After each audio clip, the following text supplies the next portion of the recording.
Out of the Box, membahas apapun yang Anda mau. Indonesia tanah airku cinta, Nusantara merdeka bineka tunggal ika. Bersama Awang Ajiwasita dan Om Bob. Greetings to each and everyone. Anytime you meet, I greet anyone.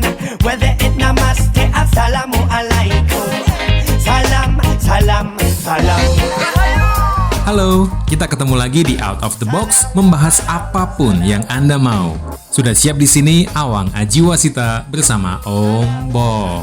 Oke, langsung aja kita mulai diskusinya. Kalau kita lihat berita baru-baru ini, ada sejumlah debt collector yang menghadang mobil yang sedang dikendarai oleh seorang anggota TNI. Dan ini menjadi viral. Sebenarnya ini ceritanya gimana sih Om Bob? Ya, masalah debt collector ini sebetulnya itu kan sudah lama sekali. Ya, sebelum kejadian dengan aparat yang menaikin mobil yang didatengin atau dikeroyok oleh beberapa orang debt collector itu sebetulnya dulu-dulu juga sudah banyak terjadi. Ya, kejadian-kejadian debt collector yang dalam tanda petik itu nekat berani mengambil barang-barang jaminan itu sudah hampir 30 tahun ini. Nah, kejadian adanya debt collector ini dikarenakan adanya orang-orang yang berhutang, terutama berhutang soal kendaraan roda 2 maupun 4 yang cicilannya itu macet. Ya. Nah, kalau macet kan harus ditagih. Oke. Jadi yang namanya debt collector itu sebetulnya di mana-mana tuh ada. Ya, cuman tidak disebut debt collector ya. Debt collector itu kan kesannya tuh negatif kan. Sekarang itu ada di perbankan. Ya, di bank-bank itu juga ada departemen yang namanya debt collector, cuman tidak diekspos. Ya. Biasanya menyatu dengan bagian kredit. Oke. Kalau ada nasabah yang kreditnya macet, nah petugas tadi itu yang mencoba menelpon, mencoba menghubungi. Hei bos, kenapa kredit lu ini kok cicilannya bulan ini macet? Oke. Ya, kalau banyak kredit-kredit yang macet, nah perbankan ini akan dicap bahwa banknya ini kurang sehat. Itu ada rasionya yang namanya NPL, non-performing loan. Ya, itu artinya ada utang-utang yang pembayarannya itu seret. Oh. Nah, kalau bank itu NPL-nya tinggi, maka bank itu dianggap tidak sehat. Oke. Ya, jadi sebetulnya yang namanya debt collector itu ya di mana-mana terjadi, ada. Nah, kalau dari kasus kemarin itu kan OJK seperti kebakaran jenggot ya, Bob. Kemudian muncul beberapa aturan bahwa penagihan melalui debt collector ini dilarang. Menurut Om Bob gimana ini?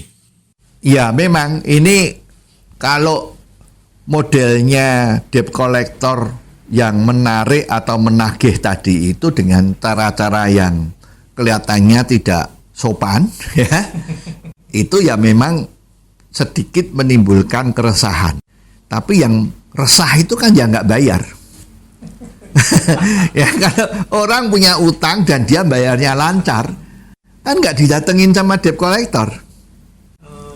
Jadi sebetulnya kalau kita lihat masalahnya itu yang menjadi biang keroknya itu kan yang utang yang nggak bayar. Ya, bukan debt collectornya atau orang yang minjemin itu. Nah, sekarang sepertinya juga ini agak aneh ya, bahwa melakukan tagihan-tagihan utang atau piutang tadi itu dilarang melalui debt collector yang tidak resmi. Wah, ini masyarakat juga menjadi bingung. Coba disebutkan sekarang debt collector yang resmi itu apa, yang tidak resmi itu apa. Sulit menjelaskan. Ya, perusahaan yang gede biasanya dia mencari jasa sama debt collector yang berbentuk perusahaan. Jadi ada sebuah perusahaan jasa yang menangani atau menyediakan tenaga debt collector. Jadi kalau ada perusahaan yang punya piutang tidak bisa ditagih, lah ini dimintakan jasanya perusahaan tadi itu. Ya, tolong ini saya punya utang yang saya berikan pada perusahaan A atau si A si B, ini macet. Tolong bisa diatur, ditagihkan. Ya. Nah, caranya nagih itu kan banyak macam-macam. Nah, misalnya kalau itu perseorangan atau perusahaan lah ya sama itu polanya ya. Jadi biasanya itu debt collector sopan, datang ke kantornya mencari siapa yang bertanggung jawab terhadap utang piutang tadi itu, terus secara sopan ditanyakan, bagaimana bos, ini kok belum dibayar, ya, kapan bisa dibayarnya, ya ini kan sudah menandatangani akad kredit bahwa harus dibayar. Nah kalau dia bilang belum punya duit, nah terus biasanya debt collectornya ngomong kapan lu punya duit. Kalau lu nggak bayar kan bunganya nambah terus, nanti bisa makin berat. Ya biasanya debt collector itu 1 kali 2 kali masih oke. Ya misalnya janji besok, ya udah besok didatengin lagi. Ya karena janji transfer kok tidak ditransfer, didatengin lagi. Nah setelah itu pertama 2 kali 3 kali kok nggak beres-beres. Nah ini biasanya mulai melakukan action. Ya debt collector ini nggak ngapa-ngapain, cuman datang di kantornya, duduk di depan ruangnya dia atau di ruang resepsionis, menunggu munculnya orang yang bertanggung jawab tadi itu. Ceritanya dia hanya setor muka, ya setor muka, terus menunggu. Nah orang yang punya utang kalau ditunggu sama penagihnya kan ya perasaannya kan nggak enak, Nggak nyaman ya. Nah, kalau nggak nyaman gimana supaya nyaman? Ya, bayar. Nah, itu tugasnya debt collector. Jadi secara psikologik itu ada semacam pressure agar yang ngutang tuh bayar. Ya, kantornya mewah, masih punya mobil, masih macam-macam, tapi kok nggak bayar? Nah, ini kan repot. Nah, itu satu ya. Nah, sekarang zaman dulu itu kalau ada utang piutang seperti ini tuh penyelesaiannya lama. Ya misalnya ada orang yang utang mobil atau motor, itu kalau tidak dibayar beberapa kali itu, kalau mau menyita itu tidak bisa. Karena dulu semua urusan itu yang boleh menyita harus melalui pengadilan. Jadi ceritanya hak dari orang yang utang itu dilindungi oleh hukum. Jadi kalau yang diutangin itu tidak bisa bayar, yang ngutang itu tetap dilindungi. Kalau mau disita, itu harus melalui pengadilan. Nah, kalau melalui pengadilan kan nggak cepat rampung. Lama-lama dipanggil nggak datang, nanti yang dipanggil yang punya utang juga nggak datang. Ini kan, you tahu pengadilan di Indonesia ini kan tidak efektif kan. Artinya selalu ada urusan tuh agak lama penyelesaiannya kalau lewat pengadilan. Nah lama-lama perusahaan-perusahaan leasing atau perusahaan finance tadi itu yang ngutangin kepada orang yang mau kredit mobil atau motor itu kan lama-lama ya jadi pinter kan. Ini kalau lewat pengadilan nggak selesai-selesai, juga mobilnya masih dipakai atau sepeda motornya masih dipakai. Nah, kalau dipakai terus kan harganya prosot, ya kan? Jadi akhirnya pinter. Di dalam klausul-klausul akad kredit tadi itu sudah disebutkan. Ya dengan bahasa hukum yang benar, yang tidak salah, tidak melanggar hukum, seringkali mengatakan bahwa motor yang dia pakai atau yang dia kredit tadi itu adalah bukan miliknya dia kalau belum lunas. Iya. Ya, jadi ini masih dianggap meminjam dari yang melakukan pembayaran atas sepeda motor itu. Ya, dan istilahnya cicilannya itu dianggap sebagai sewa. Bayar sewa, pinjam ya bayar kan, pinjam kan bayar. Nah, tapi pinjamnya ini kalau kamu sudah bayar berapa kali, dengan senang hati sepeda motor itu diberi kanju. Sementara yang ditahan BPKB-nya. Kelihatannya sudah oke sekali kan? Enak kan? Nah, Dengan adanya kalimat-kalimat seperti itu, biasanya juga ada tambahan, apabila terjadi kemacetan di dalam pembayaran kredit ini 2 kali atau 3 kali lah, gitu ya. Itu maka harus kena denda. Kalau bayarnya tidak tepat, kena denda berapa? Ya, 100.000 per hari atau berapa ya. Nah, kalau sampai 2 bulan, 3 bulan tidak bisa nyicil, maka yang meminjam tadi, yang utang tadi itu dengan ini menyatakan bahwa sepeda motor yang dipakai itu akan dikembalikan kepada yang ngutangi atau diserahkan. Oke. Well, kita akan break dulu sebentar Om Bob. Kalau Anda punya komentar tentang apapun juga, silakan dikirim melalui WhatsApp ke nomor 0878 5590 7788. Jangan Anda lewatkan Out of the Box versi singkat atau pendek dalam program Underline yang disiarkan di radio kesayangan Anda ini setiap hari. Ikuti juga YouTube channel Om Bob Indonesia. Kita akan kembali sesaat lagi. Greetings to each and everyone. Salam, salam, salam.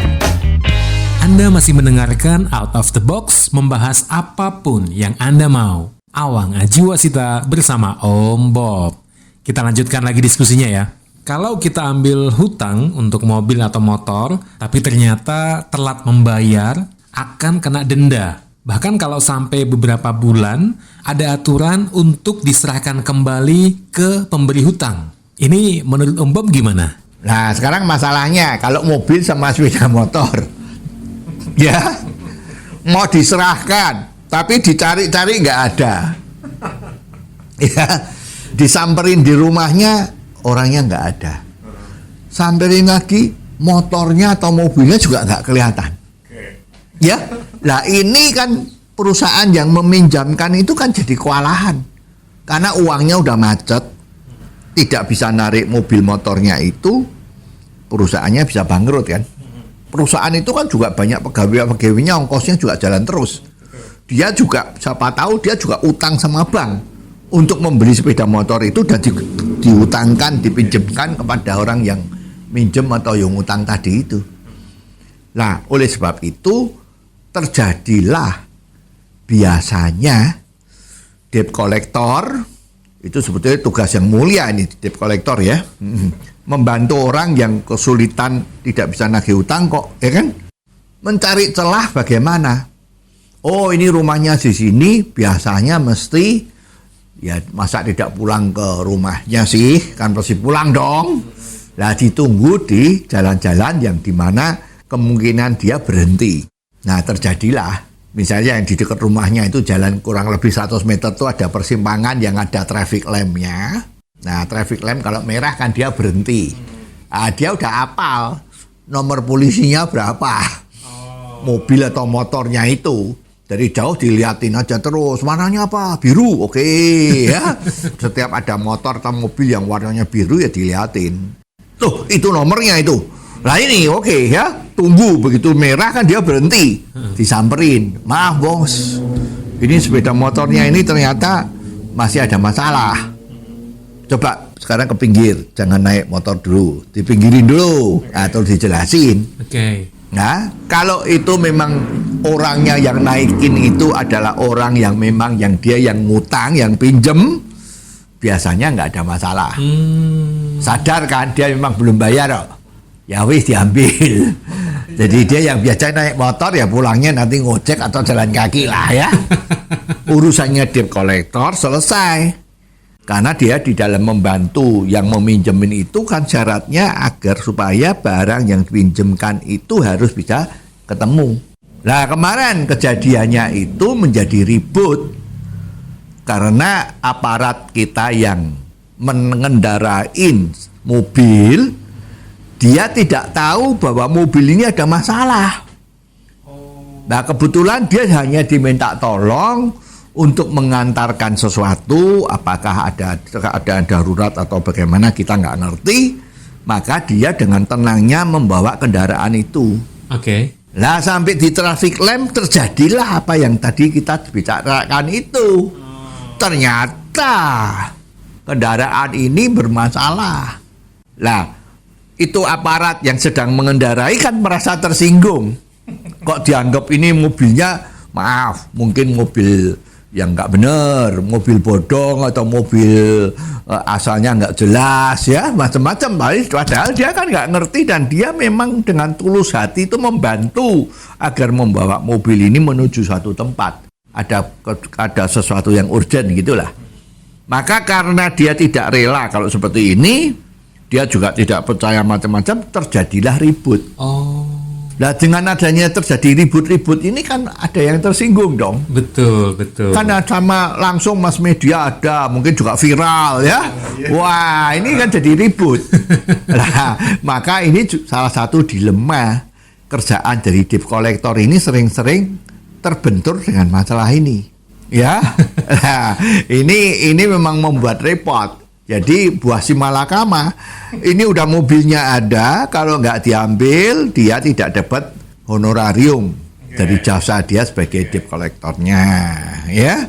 Tapi kalau dipaksa, ini ketemunya aparat yang sebetulnya tidak salah. Ini dilema. Ya, jadi kemarin sempat terjadi adu mulut, bahkan mungkin kelihatannya ada secara fisik juga terjadi. Makanya kemarin juga keluar peraturan ya dari pihak aparat itu bahwa sekarang kalau mau debt collector beraksi itu harus debt collector yang resmi. Nah, ini juga sulit. Tapi apakah ada model debt collector yang lain gitu?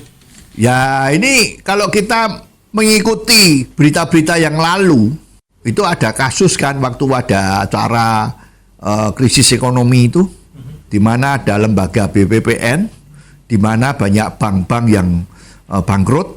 Yang paling terkenal itu kan Bank Bali, ya, Bank Bali. Nah, Bank Bali itu ternyata masih punya tagihan atau ditagih gitu yang jumlahnya gede, ratusan miliar, sepertinya 500 miliar atau berapa. Itu kan juga nggak bisa dibayar-bayar. Nah, terakhir itu bisa diselesaikan. Sebetulnya ini juga debt collector karena tukang tagih kan. Cuma namanya aja sesi. Jadi utang piutang tadi itu diambil alih oleh seseorang atau sebuah lembaga. Kalau memang misalnya utangnya itu jumlahnya 500 miliar, maka bagaimana kalau saya take over dengan saya bayar 200 miliar atau 100 miliar. Kalau itu sudah oke, maka hak tagihnya itu menjadi lepas dari yang punya tagihan. Sudah berpindah tangan, karena sudah hak tagihnya itu sudah dioper. Nah, ini kan sama dengan debt collector kan. Cuman bahasanya ini muter-muternya halus. Ya. Dan menjadi debt collector atau cesi tadi itu ada risikonya. Misalnya tadi utangnya yang berkaitan dengan Bank Bali itu 500 miliar, terus dioper hak tagihnya dengan 100 miliar misalnya ya. Tiba-tiba itu yang ditagih itu nggak bisa bayar kan rugi. Dia udah keluar 100 miliar. Tapi kalau berhasil dengan semut, untung 400 miliar. Ini kan termasuk bisnis yang ada risikonya. Nah, ini kalau debt collector yang sekarang umumnya kita lihat itu rasanya nggak ada risikonya. Risikonya kalau tidak bisa menarik barang itu ya dia nggak bayaran mungkin ya. Ya ada ongkos transport mungkin ada. Tidak ada bonus yang namanya sukses fee. Ya di dunia bisnis itu ada hal-hal yang seperti itu. Nah, itulah sebetulnya kejadiannya seperti ini. Well, kita akan break dulu sebentar Om Bob. Kalau Anda punya komentar tentang apapun juga, silakan dikirim melalui WhatsApp ke nomor 0878 5590 7788. Jangan Anda lewatkan Out of the Box versi singkat atau pendek dalam program Underline yang disiarkan di radio kesayangan Anda ini setiap hari. Ikuti juga YouTube channel Om Bob Indonesia. Greetings to each and everyone. Salam, salam, salam. Awang Ajiwasita kembali lagi bersama Om Bob. Tentunya di Out of the Box membahas apapun yang Anda mau. Kita lanjutkan lagi diskusinya. Om Bob, kalau sistem atau metode debt collector ini memang tidak diperbolehkan, terus gimana dong? Ya kalau misalnya metode atau gaya-gaya debt collector ini tidak boleh dilaksanakan. Artinya kan begini itu konkretnya. Kalau ada orang pinjam duit atau utang, kemudian dia tidak bayar, dan tidak boleh ada orang yang nagih, bisa kita bayangin nggak? Iya. Ya, banyak sekali nanti yang istilahnya bahasa kasarnya itu ngemplang. Ya udah, aku pinjem asal you mau minjemin, aku nggak bayar nggak apa-apa karena nggak ada orang yang nagih. Itu kan seperti itu tadi peraturannya dari mana itu ya, dari OJ apa tadi itu misalnya ya, itu kan nggak boleh ya gimana? Ya toh bank-bank juga demikian, tidak boleh ditagih, kan nggak bisa. Ya memang kalau bank tuh kelihatannya pakai notariat macam-macam itu kan, itu di dalamnya juga kalau nggak bayar sekian, maka berbunga jalan terus. Nanti barangnya akan dilelang, dengan ini memberi kuasa kepada bank untuk menglelang. Hasilnya lelang tuh duitnya menjadi milik bank dulu. Setelah ada sisanya untuk bayar utangnya bank, umumnya bank-bank sekarang ini kan kalau utang lu nggak bayar, bunganya itu dianggap babon. Jadi bunganya tambah, lama-lama utang you itu banyak. Makin lama makin tinggi, jaminanmu itu bisa habis, masih kurang lagi. Setelah dilelang juga masih kurang. Nah itu repot toh. Gimana? Ya? Kalau tidak boleh ada debt collector, gimana? Sekarang perusahaan-perusahaan leasing, perusahaan financing itu juga nggak bisa jalan. Sehingga roda ekonomi di Indonesia ini akan menjadi macet. Sekarang you tahu kan banyak orang yang beli rumah kredit 20 tahun, 15 tahun. Ya, kredit motor 3 tahun, 5 tahun, mobil 5 tahun, 6 tahun. Kalau itu tidak boleh ditagih dengan cara yang apapun ya. Kalau debt collector, ya tidak boleh pakai debt collector, nanti pakai surat tiap hari masuk surat cinta itu gimana? Wah ini teror, masa tiap hari nagih atau ditagih pakai WhatsApp, nanti bilang ini teror. Ini tidak boleh, ini debt collector. Wah gimana? Ya orang tidak bisa ngasih utang. Orang yang mau utang banyak karena enak, ya kan? Tidak bayar nggak apa-apa. Tapi yang ngutangi nggak ada. Nah ekonomi macet, nggak jalan dengan semut. Sekarang itu di mana-mana di seluruh dunia memang terjadi yang namanya pembelian properties itu pasti tidak bisa cash, tapi harus melalui angsuran. Jadi kalau ini tidak bisa diberesin, ya ekonomi Indonesia akan macet. Ya, sekarang ada contoh yang bagus sekali di Pulau Bali. Nah, Pulau Bali itu kan terkenal di sana itu kalau kita menjadi turis di sana kan nggak bawa mobil, nggak bawa motor, tapi di sana terjadi rental yang banyak sekali. Betul. Rental mobil, rental sepeda motor, macam-macam itu bebas, enak sekali, nggak usah bayar jaminan macam-macam. Tapi apa yang terjadi? Kalau kita bawa kendaraan yang nomor polisinya DK Bali kan, melalui pelabuhan Gilimanuk mau nyebrang ke Pulau Jawa, udah di stop. Mana STNK-nya? Kalau nggak ada nggak boleh nyebrang. Nah ini kan ada jaminan dari perusahaan-perusahaan rental tadi bahwa tidak mungkin sepeda motor ini keluar dari Pulau Bali. Ya, jadi ada jaminan. Makanya orang kalau sewa di sana nggak usah pakai jaminan. Nggak mungkin dibawa lari ke Pulau Jawa. Jadi aman. Ada jaminan ini membuat bisnis rental di Bali itu demikian majunya. Tapi itu sebelum pandemi ya. Pandemi ini nggak ada turis. Orang yang dulu punya usaha rental yang kebetulan mobil-mobilnya atau sepeda motornya belum lunas, masih utang bank, ya sekarang setengah mati. Nggak ada omset. Nah dia kan utang sama bank, juga bisa disita kan. Nah kalau banknya nggak boleh ada debt collector gimana? Enak banget itu. Enak banget itu. Belum bayar juga tetap di tempatnya. Banknya yang pusing. Ini gimana? Dia juga harus bayar. Termasuk NPL kan repot. Iya ya. Jadi sebenarnya ini akar permasalahannya di mana Om Bob? Supaya semuanya bisa beres gitu. Iya. Jadi soal utang piutang seperti ini itu sebetulnya kalau cuman keluar larangan tidak boleh pakai debt collector, terus apalagi macam-macam tadi itu sebetulnya seperti pemadam kebakaran. Ada kebakaran, cuman disemprot pakai pemadam api terus selesai. Nanti besok ada kebakaran lagi.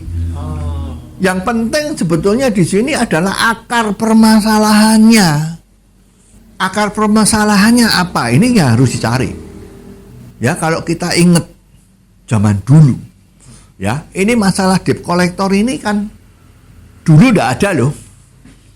Sebelum tahun 60-an ya, tahun 50, tahun 60-an itu relatif tidak ada masalah debt collector. Ya. Dan rasanya semut-semut tuh orang kalau utang nggak berani nggak bayar. Bayar lancar. Ya, karena waktu itu ada undang-undang yang namanya Gieseling, yaitu penyanderaan urusan perdata utang piutang. Yang utang kalau tidak bisa dibayar, maka dia akan dikenakan pasal Gieseling. Ya, prosesnya cepat, pergi ke pengadilan, langsung dibuktikan kalau memang you punya utang, maka langsung keluar putusannya bahwa yang utang kalau tidak bayar, sudah lewat jatuh tempo perjanjiannya, maka dia akan masuk penjara. Ditahan, penyanderaan. Ditahan, dan negara tidak rugi. Yang memberi makan di dalam penjara itu adalah yang punya piutang. Kalau tidak dibayar, dia selamanya di dalam penjara, tapi nggak meninggal. Jadi dia diberi makan oleh yang punya piutang. Jadi negara cuma dititipin, karena ini tidak bayar utang. Oke, Om Bob, kita akan break dulu sebentar.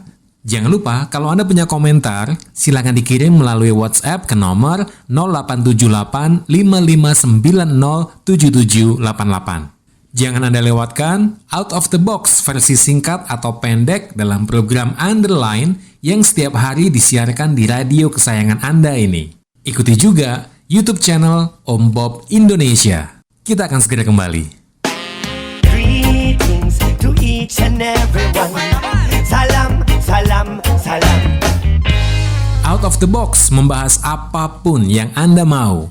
Awang Ajiwasita masih bersama Om Bob. Nah, kalau metode Gieseling tadi atau penyanderaan bagi mereka yang tidak bisa membayar hutangnya, misalnya ini dilakukan di masa-masa sekarang, memungkinkan nggak ya? Nah, celakanya ini berita buruk bagi pengusaha. Undang-undang itu sudah tidak berlaku lagi sejak kalau tidak salah tahun 70 awal. Karena dianggap bahwa undang-undang ini peninggalan kolonial Belanda. Memang itu undang-undang itu zaman Belanda sudah ada kan? Oke. Jadi kita nganggap kalau undang-undang yang peninggalan zaman kolonial itu dianggap itu nggak bagus. Tidak berperi kemanusiaan. Orang utang kok di penjara. Ya, jadi sudah tidak berlaku lagi. Maka terjadilah utang-utang yang tidak dibayar, ngemplang-ngemplang tadi itu.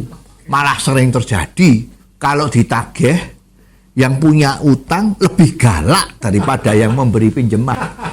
Waktu mau pinjem itu, wah halusnya setengah mati. Datang bawa oleh-oleh, ya basa-basinya top, ya minta dibantu gini macam-macam. Begitu sudah dipinjemin, nagihnya kok cicilannya seret, ditagih, malah dia lebih galak. Dan salah-salah, kenapa kamu minjemin? Ya. Nah, tapi ini kejadian yang aneh, bin ajaib dan janggal. Ya, undang-undang itu sudah tidak berlaku dan itu tidak bisa orang tuh minta diberlakukan seperti itu. Jadi kalau ada kejadian utang piutang nggak beres ini susah untuk menyandera. Kemarin kan inget tuh ada kejadian BLBI yang sudah urusannya 30 tahun yang lalu sekarang kan dibongkar lagi. Katanya banyak sekali yang masih belum bayar. Ya, triliunan, macam-macam itu. Ada yang disebutkan bank BD apa itu, ya. Yuk banyak bank lagi yang lain lah, ya singkatan-singkatan banyak itu, ada 7 bank atau 10 bank lah itu kan. Kemarin akan sempat keluar kan, ada menteri pejabat kita yang ngomong. Itu menteri siapa, Om Bob? Ya nggak usah ngomong lah ya. Nanti menjatuhkan nama baik.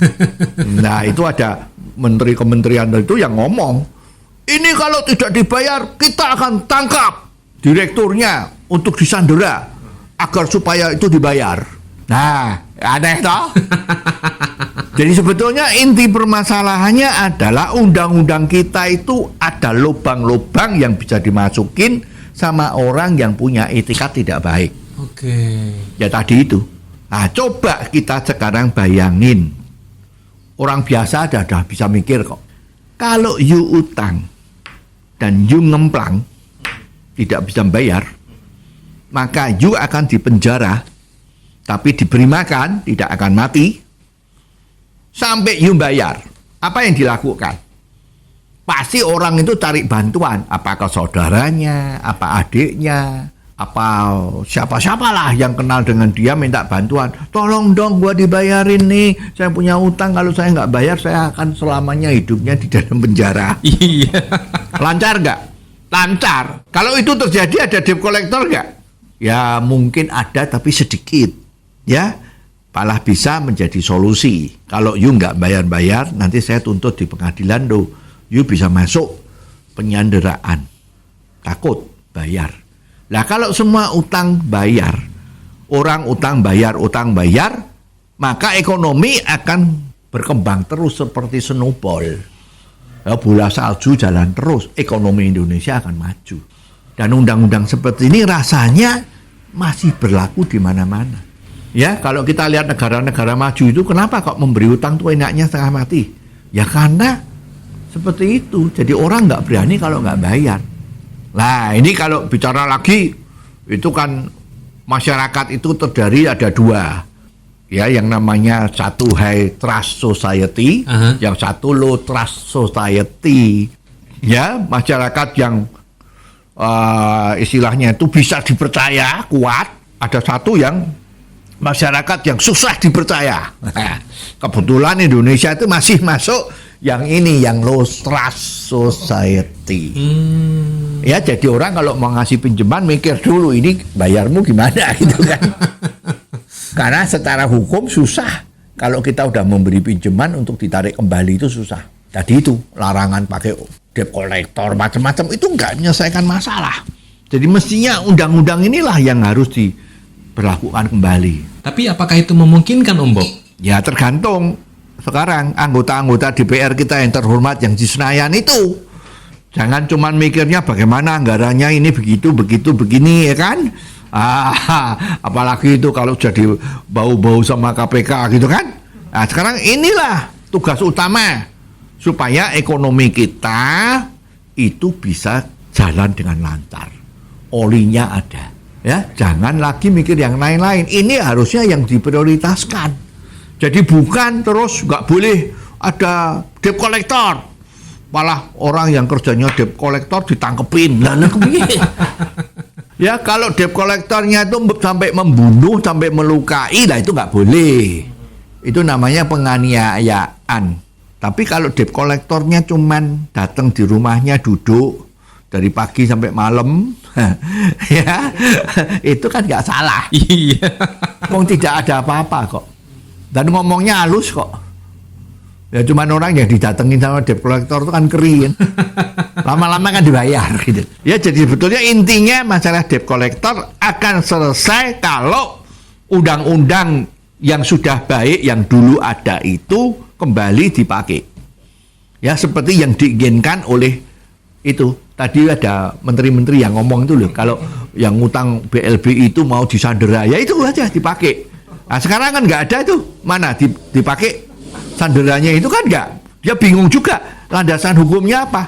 Indonesia kan negara hukum. Nah kalau negara hukum, orang yang hidupnya sebagai debt collector itu boleh nggak? Kalau nggak boleh kerja sebagai debt collector, ya nggak boleh dong, hak asasi kan. Iya. Ya itulah. Ya jadi kalau kita mau ya jangan memadamkan kebakaran, tapi carilah sumber api itu. Kalau sumber api itu ada, kita tutup sumber yang nggak bagus itu, nah selesailah urusannya. Begitu aja kok repot kan? Oke, dan sekian episode kali ini. Terima kasih untuk kebersamaan Anda. Jangan lupa, kalau Anda punya komentar tentang apapun juga yang bisa kita bahas di sini, langsung aja kirim WhatsApp ke nomor 0878 5590 7788. Anda juga bisa mengikuti Out of the Box versi singkat atau pendek dalam program Underline yang setiap hari disiarkan di radio kesayangan Anda ini. Ikuti juga YouTube channel Om Bob Indonesia. Sampai ketemu di episode selanjutnya, Awang Ajiwasita bersama Om Bob. Tentunya di Out of the Box membahas apapun yang Anda mau. Out of the Box, membahas apapun yang Anda mau.